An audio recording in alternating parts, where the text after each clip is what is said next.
part, the first lesson, the advent of Europeans to India.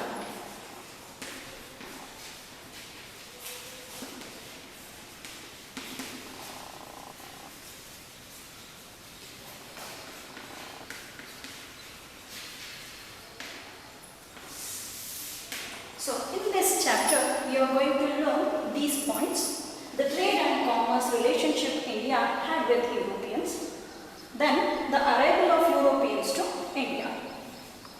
So as we know that our country was under the British rule till 1947. We were under them. So they came to our country in the year 1600 for the trading purpose.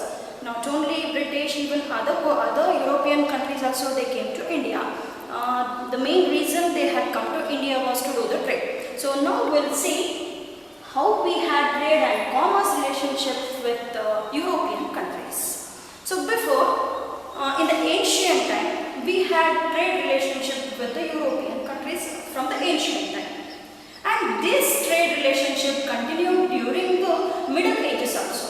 And there was a great demand for our Indian spices like cardamom, pepper, ginger and many other items in Europe, because Europe is in the cold region and they need the warmth things. That's why there was a requirement of spicy items to Europe. And this trade route was going on through the city called Constantinople. So that Constantinople was the center for the trade. So here Arabs,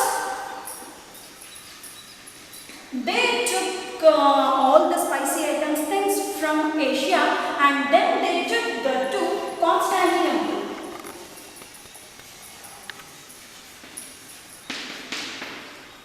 Here they took the spicy items, and the European merchant called Italians, they took the spicy items from the Arabs and then they sell these spicy items to European countries. So the monopoly over trade was in the European continent, Italians they had, and here in the Asia, Arabs they had the control over trade. But after some years, in the year 1453, Ottoman Turks, they captured Constantinople. So this Constantinople, before it was in the Eastern Roman Empire, but this place was captured by Ottoman Turks. Now the trade was, everything came under the control of Ottoman Turks. Now the goods which were passing through the Constantinople by the Arabs and Italians, they have to pay the more tax to the Ottoman Turks. Now the Italians, they thought it was not profitable to them because they have to pay many tax to these Ottoman Turks. So that's why they started to think for another. And even they had the tight competition by the other European countries like Spain and Portugal. So the rulers of Spain and Portugal, they were encouraging their sailors to discover new sea route to India.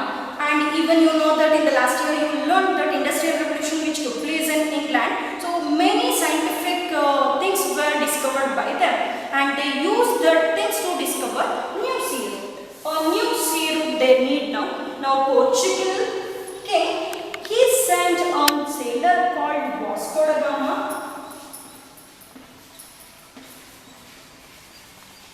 to discover new route to India. And in the year 1498, with the help of compass, gunpowder and astrolabe, Vasco da Gama discovered a route to India. In the year 1498, he left Lisbon and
other Europeans also they came with them. So I told you that Portuguese were the first,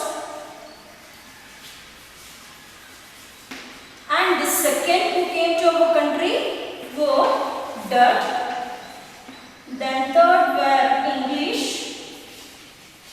and at last were French. So mind it dear students, because they may ask this question for 2 marks, the Europeans who have arrived to India. So you have to write these 4 names. And now we'll see the Portuguese, how they carried on their trade here in our country. So they had the monopoly of trade in our country. After Vasco da Gama, the Governor General called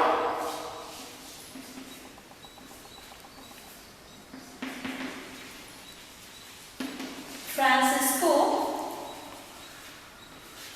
Almeida, he became a Governor General of Portuguese, and he want to expand his trade here in our country. Francisco de Almeida, who was Viceroy of Portuguese, he came to India to expand his trade, and he brought a policy called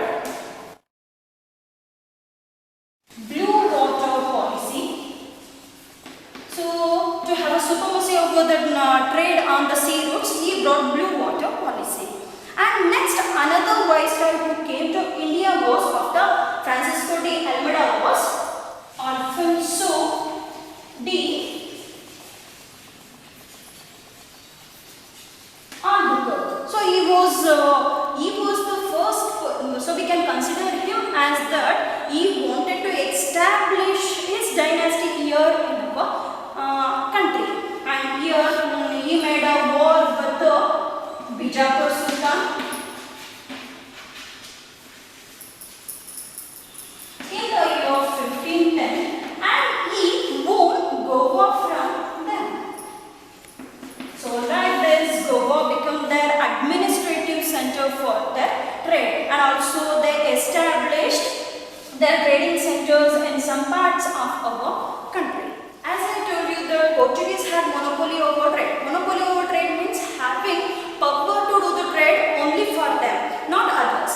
But arrival of Dutch, after Portuguese, Dutch they came to our country, and they established their company in our country in the year 1602, and by this they wanted to break the monopoly of trade of Portuguese. Monopoly of trade of the Portuguese, and they established their trading center at Surat for the first time. So here they established their trading center. By establishing their trading center in Surat, they broke the monopoly of Portuguese in India, and even they established their warehouses. So warehouses means the place they can store their goods, whatever they purchased in India, no, that they want to store in some particular place. So there they stored, and also they constructed a strong pouch around into their warehouses. So like that they built in Surat, and after that they built their warehouses in Broch, Machilipatnam, and in many other places they built their warehouses. But after the arrival of English and French, their monopoly over trade was declined, and they could not compete with others. And so they concentrated to the other spicy-rich islands like Indonesia, Java, Sumatra, and they went to that places in the islands, and like that, even Dutch also they went from our country. The next Europeans who have arrived to India was English. So this is very important, dear students, because these English, they were there in our country for many years. So we'll see how they expanded their trading center in our country. So these English, they arrived to our country in the 1600. So for them, the Queen Elizabeth, she gave a permission them to do the trade in our country for 15 years. So she gave a permission to the English to do the trade. So they started English East India Company. So this is one of the company who came to our country. Here they established a trading center. English East India Company.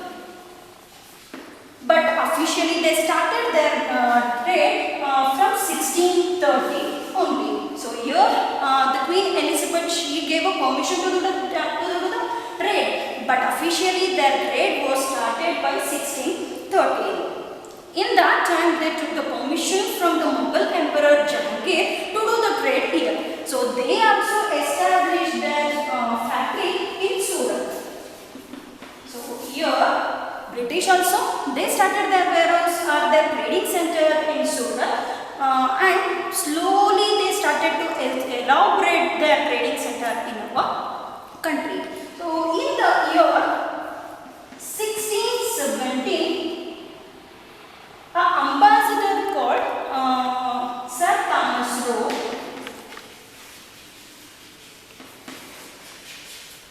he arrived to India as a royal ambassador from the court of James I.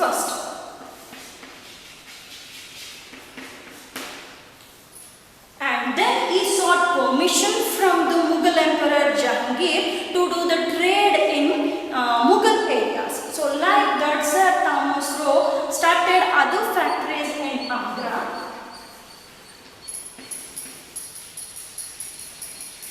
Ahmedabad, and in some other places he established trading centers.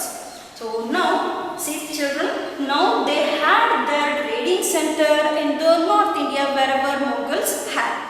In the year 1639, British, they took Madras from the ruler of Madras,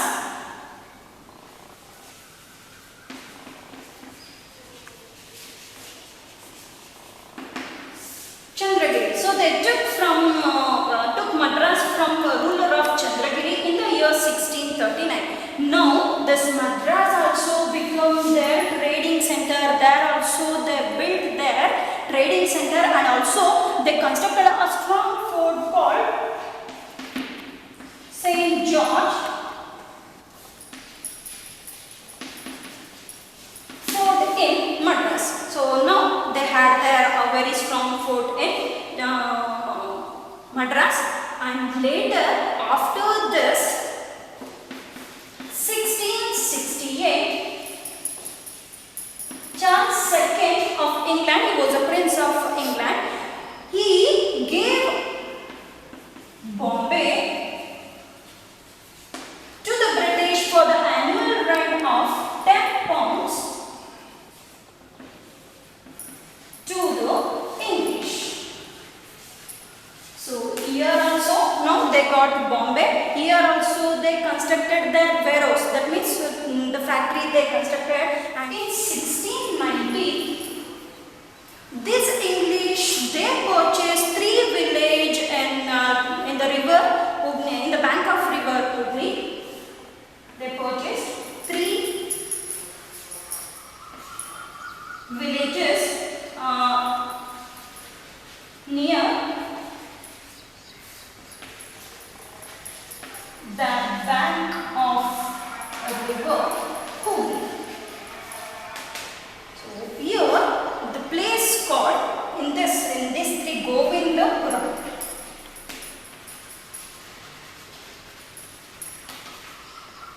So in this place they constructed one more strong fort for their warehouse, that is Fort William.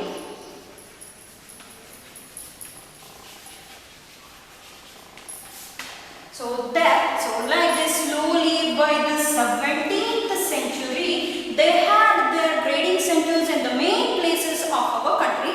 Like they had their trading center in Madras, Bombay, and here in the Govindapuram. So later these places become Calcutta.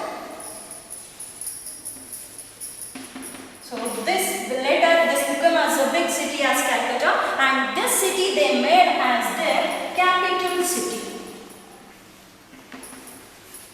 So here itself they started to carry on their administration, and this became their capital city. So slowly, gradually by 18th century also they expanded their trading center. But now here they got the tight competition from the French. So the last Europeans who came to our country were French.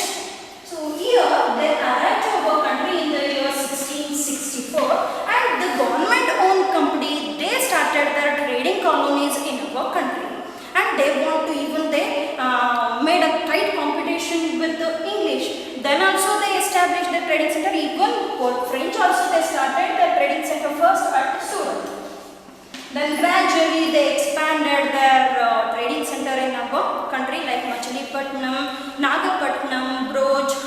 In these places they constructed their territory. So the one more viceroy called Dupleix, he was very important person, very ambitious person. Dupleix, so he was very curious and also he wanted to do the war here. And he wanted to expand his territory, especially in South India.